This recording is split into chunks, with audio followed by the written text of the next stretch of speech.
देखो क्या होता है गाइस कि दुनिया में एक रैट रेस भी चलती है। तो जब तक हम समझते नहीं है कि सही रास्ता क्या है, तो तब तक हम उस रैट रेस में ही घूमते रहेंगे, घूमते रहेंगे, घूमते रहेंगे, घूमते रहेंगे, लूप में फँसे रहेंगे और परी नहीं निकलेगा। सही रास्ता क्या है ये कौन बताएगा?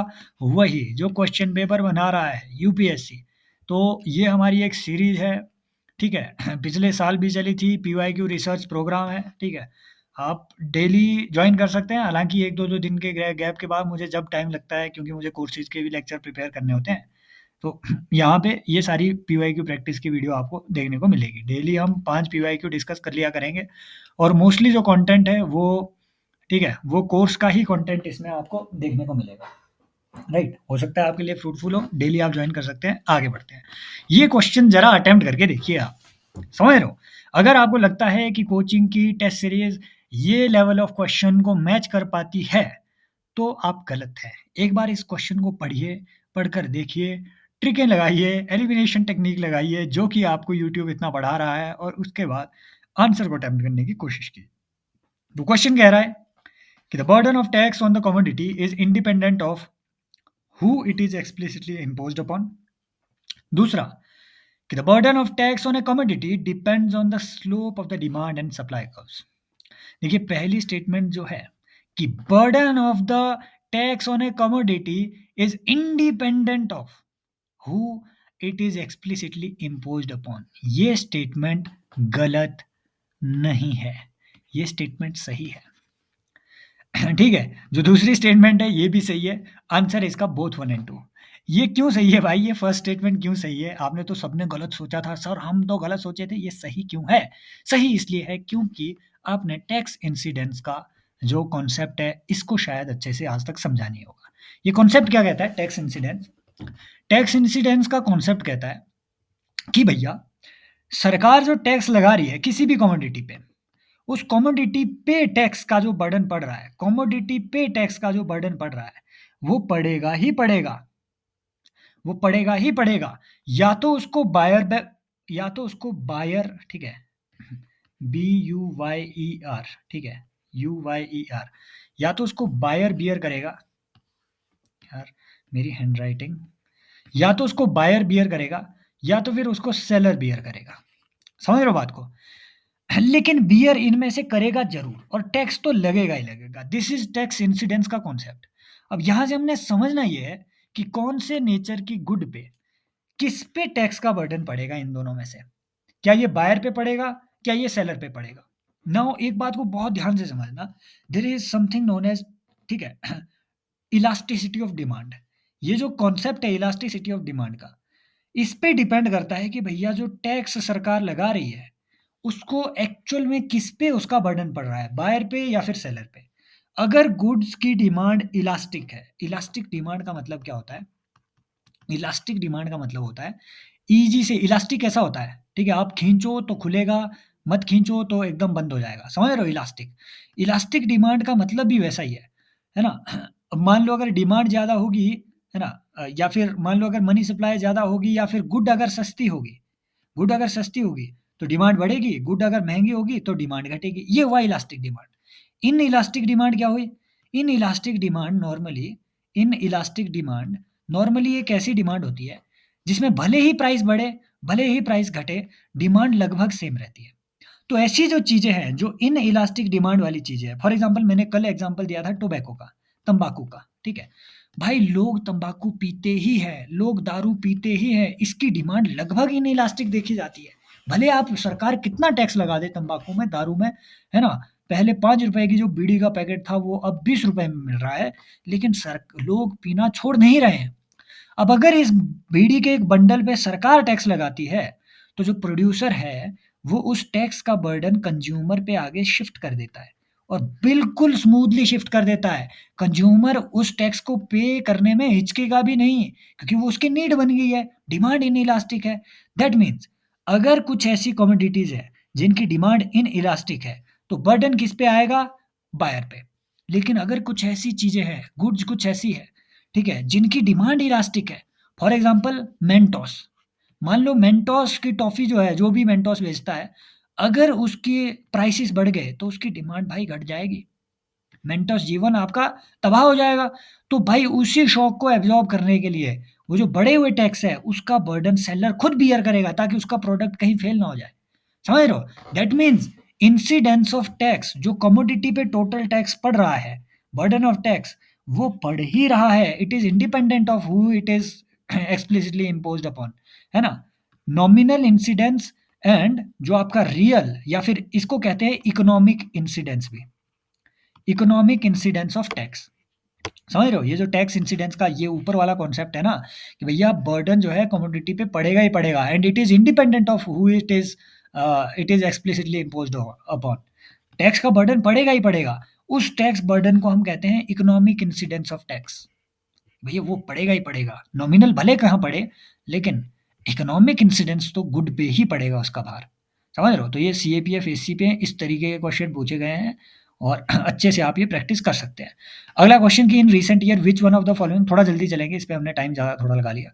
In recent year which one of the following is the source of demand in Indian economy. देखो जीडीपी को जब भी आप मेजर करते हैं कई तरीके से मेजर करते हैं, ठीक है? एक आप डिमांड साइड से डिमांड बेस्ड मेजरमेंट करते हैं, ठीक है? और एक आप जीडीपी को इवन इनकम बेस्ड, है ना, इनकम बेस्ड मेजरमेंट भी करते हैं जीडीपी की कि भैया किसकी कितनी इनकम है, हाउस होल्ड की कितनी है, गवर्नमेंट की कितनी है, उस हिसाब से। मेनली आजकल जो हम जीडीपी का पैरामीटर लेते हैं, ईजीएस्ट वे जीडीपी को मेजर करने का ये डिमांड साइड का होता है। समझ रहे हो? ये डिमांड एक्चुअल में जैसे कल भी मैंने यही बताया कि जीडीपी वर्सेस जीवीए में फ़र्क यही होता है कि जो जीवीए है ये आपको सप्लाई साइड, प्रोडक्शन साइड का इमेज देता है। जो जीडीपी है ये डिमांड साइड की इमेज आपकी देता है कि टोटल डिमांड इकोनॉमी में कितनी है। समझ रहे हो? तो बस ये जो डिमांड ऑफ इकोनॉमी है ना? यही आपकी, ठीक है? यही आपके, अगर आपसे ये भी पूछे कि इकोनॉमी में एक्सपेंडिचर किसका ज़्यादा होता है, तो उसमें भी यही चीज़ें आपकी आएँगी। देखो private consumption expenditure, government consumption expenditure, net exports या फिर ग्रॉस फिक्स्ड कैपिटल फॉर्मेशन। यहाँ पे एक बात देखनी है, जो हमारे एक्सपोर्ट है, नेट एक्सपोर्ट, ये तो भाई माइनस में चलते हैं। That means net export last में होना चाहिए। अब लगाओ एलिमिनेशन, जहाँ नेट एक्सपोर्ट लास्ट में है सिर्फ वो दो ऑप्शन आपने देखने हैं। समझ रहे हो? अब अगर आपको पता है कि भैया प्राइवेट कंजम्पशन एक्सपेंडिचर मैक्सिमम है इंडिया की जीडीपी में, इंडिया की जीडीपी में सबसे ज़्यादा शेयर प्राइवेट कंजम्पशन एक्सपेंडिचर का है ना? तो आप आंसर तक पहुँच गए। सीधी बात, 2 बातें पता होनी चाहिए थी बस आपको। 2 बातें पता होनी चाहिए थी। सबसे ज़्यादा प्राइवेट कंजम्पशन एक्सपेंडिचर है, समझ रहे हो? उसके बाद आपका आता है इन्वेस्टमेंट, जो ग्रॉस फिक्स्ड कैपिटल फॉर्मेशन है, जो इन्वेस्टमेंट आपकी की जाती है। फिर आती है गवर्नमेंट स्पेंडिंग, और ये तो एक्सपोर्ट तो भाई आपका माइनस में चल रहा है ना। तो जीडीपी में, इंडियन जीडीपी में as of now export is considered as a leakage in the economic system. Economic system में 2 चीज़ें होती है, कल भी, ठीक है, कोर्स में भी यही चीज़ मैंने बताई थी, रिपीट है ये सारी चीज़ें। एक होता है इंजेक्शन, इंजेक्शन होता है जब मनी आप इंजेक्ट करते हैं अंदर। फॉर एग्ज़ाम्पल मान लो आरबीआई ने, ठीक है, आरबीआई ने अगर रेपो रेट के थ्रू इंजेक्शन किया है, ठीक है, that is injection in the money supply. एक होता है लीकेज, लीकेज जो मनी सप्लाई से, वन ऑफ द लीकेज है वो ये भी है, नेट एक्सपोर्ट, है ना? सब्सिडी आपकी एक लीकेज है, समझ रहे हो? It is a leakage in the economy. सरकार टैक्स ले रही है, टैक्स इज़ अ लीकेज, समझ रहे हो? टैक्स ले रही है फिर सब्सिडी वो उसमें दे रही है, समझ रहे हो? So this this is also known as a leakage, क्योंकि अगर आप एक्सपोर्ट, नेट एक्सपोर्ट माइनस कर रहे हैं, दैट मीन्स इम्पोर्ट अगर आप कर रहे हैं ज़्यादा, तो आप उसके लिए पैसा अपनी इकोनॉमी से निकाल के दे रहे हैं दूसरी कंट्री को।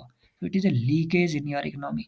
अगर आप ऐसे ही यूपीएससी के, ठीक है, प्रीवियस ईयर क्वेश्चन देखिए, बहुत ही इंपॉर्टेंट है, मैं कसम से आपको बता रहा हूँ। तो मोर देन 3000 यूपीएससी के पीवाईक्यूज, डिफरेंट एग्जाम, सीडीएस, ठीक है, सीएपीएफ एटसेट्रा, इनको हम ऐसे ही रिसर्च करते हैं, ठीक है? आप देख सकते हैं जब आप एनरोल करेंगे तो इंडियन इकोनॉमी के ही देखो इतने सारे सेशन, ये सारे पीवाईक्यू के सेशन है और लेटेस्ट सेशन है। करंट अफेयर लिंक करके सब चीज़ें आपको एक वन स्टॉप सॉल्यूशन यहाँ पे प्रोवाइड किया गया है। यहाँ आपको स्टैटिक, करंट प्लस पीवाईक्यू की प्रैक्टिस एक जगह भाई ये मिल रही है। बहुत स्ट्रक्चर्ड वे में मैंने इसको तैयार करने की कोशिश की है ना? कि आप अगर वीडियोज़ ही देखें तो साथ में आपका रिवीजन होता रहे। तो आप ये प्रीलिम्स का पंचनामा कोर्स जॉइन कर सकते हैं, ठीक है? इसके लिए आपको लॉगिन करना पड़ेगा civilspot.in। And science and take का भी ये बहुत ही कॉम्प्रिहेंसिव कोर्स है। आप डेमो लेक्चर के लिए क्लिक कर सकते हैं, ठीक है। मैंने लिंक नीचे पिन की होगी कमेंट बॉक्स पे, आप जाकर के वो सारे डेमो लेक्चर देख सकते हैं। और आगे बढ़े, consider the following statements about 15th Finance Commission. ठीक है। The 15th Finance Commission used fiscal effort as a criterion for horizontal devolution unlike 14th Finance Commission. दूसरी, कि both 14th and 15th Finance Commission used pre-2011 demographic variables as criteria for horizontal devolution। ठीक है। तो आपको इसमें statement को, correct statement इन्होंने पूछा हुआ है, करेक्ट स्टेटमेंट बनानी है, पॉज कीजिए और आंसर दीजिए। एक्चुअल में ये स्टेटमेंट इनकरेक्ट है, राइट। फिस्कल एफर्ट, यस, और ये स्टेटमेंट आपकी करेक्ट है, राइट। तो आंसर है वन ओनली। क्यों ये इनकरेक्ट है भाई? क्योंकि प्री जो 2011 से पहले की सेंसस है, ठीक है, इसको एज अ पैरामीटर, ठीक है, जो 14th फाइनेंस कमीशन को जब आप देखेंगे तो 14th फाइनेंस कमीशन में 14th फाइनेंस कमीशन में दोनों पॉपुलेशंस को, 2011 भी और 1971 भी, इन दोनों पॉपुलेशंस को 14th फाइनेंस कमीशन में स्पेस दिया गया था। 15th फाइनेंस कमीशन ने इसे एलिमिनेट कर दिया। 15th फाइनेंस कमीशन ने इसको कंसिडर ही नहीं किया 1971 की पॉपुलेशन को। इसकी वजह से साउथ इंडियन स्टेट्स नाराज हो गए थे। वो इसलिए क्योंकि भैया उन्होंने तो अपनी पॉपुलेशन कम की थी।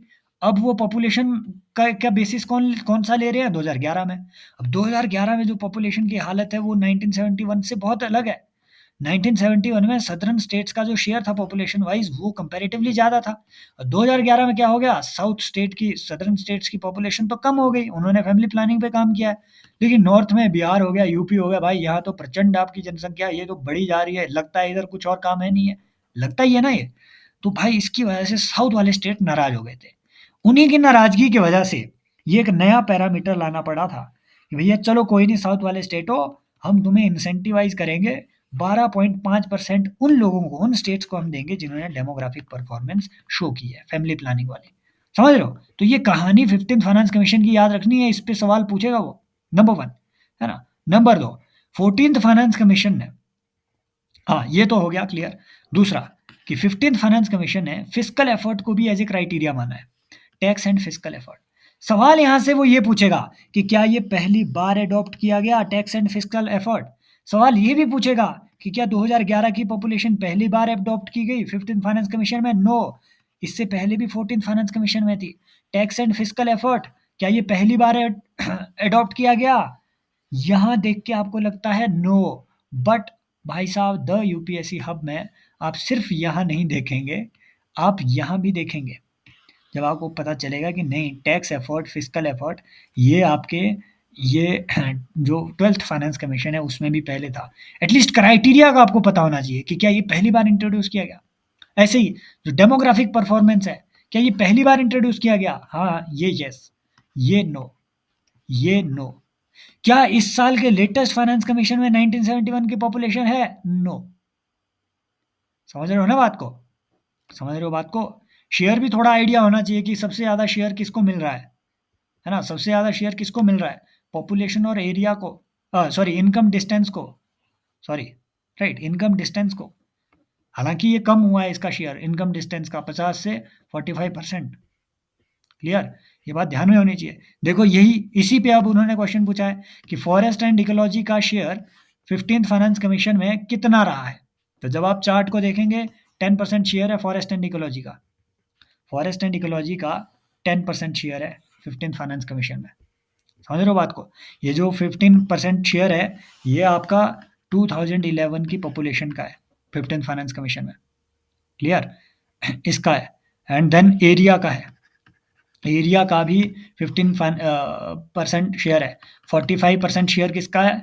ये शेयर याद रहने चाहिए, मैं कसम से बता रहा हूँ, यहाँ से वो सवाल पूछ रहा है। तीसरा सवाल एक और पूछा हुआ है 15th फाइनेंस कमीशन से, population of year 2011 was introduced as a tax formula for sharing union, है ना, बाय विच। समझ रहे हो? इंट्रोड्यूस कब हुआ ये? विच फाइनेंस कमीशन?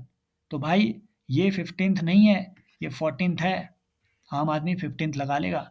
2011 वाली जो पॉपुलेशन है ये 14th फाइनेंस कमीशन में भी थी, बताए ना। तो इसलिए ये जो कंपैरेटिव एनालिसिस है, this is very very important, very important. तो आई होप ये जो 5 क्वेश्चन हैं ये आपकी अंडरस्टैंडिंग को बढ़ाए होंगे। आप जॉइन कर सकते हैं इस कोर्स को, you can consider, trust me guys.